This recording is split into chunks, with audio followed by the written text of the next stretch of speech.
ఎవరన్నారు? సరే, కొండా సురేఖ మినిస్టర్ గారు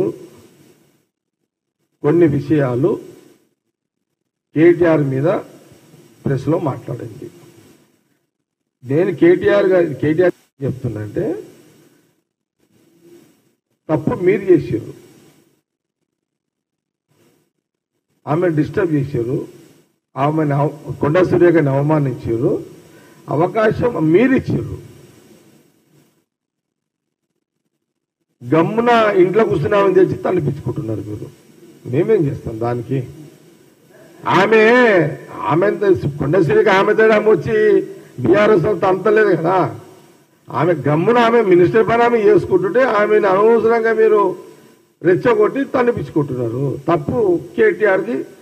నైతికంగా ఈ విషయంలో 101% కొండా సురేఖ గారిని డిస్టర్బ్ చేసి వాళ్ళు ఆమెలైనే కరెక్ట్. వీళ్ళు అనవసరంగా ఆమె డిస్టర్బ్ చేసి అనవసరంగా తిట్టిపించుకుంటున్నారు. నేను బెటర్ నా సలహా, ఇక కొండా సురేఖ గారు ఆమె బాధ ఉంది, ఆవేదన ఉంది, అనాల్సింది అని చెప్పేసింది, అయిపోయింది కాదు. ఇక్కడికైనా బీఆర్ఎస్ కేటీఆర్ కానీ మిగతా వాళ్ళ నాయకులు కానీ వాళ్ళ సోషల్ మీడియా బెటర్ ఈ రోజుకే మీరు ఫుల్ స్టాప్ పెట్టుకోండి. పెట్టుకోకపోతే కొండా సురేఖ తోటి కొట్లాడు మీకు అంత ఈజీ కాదు.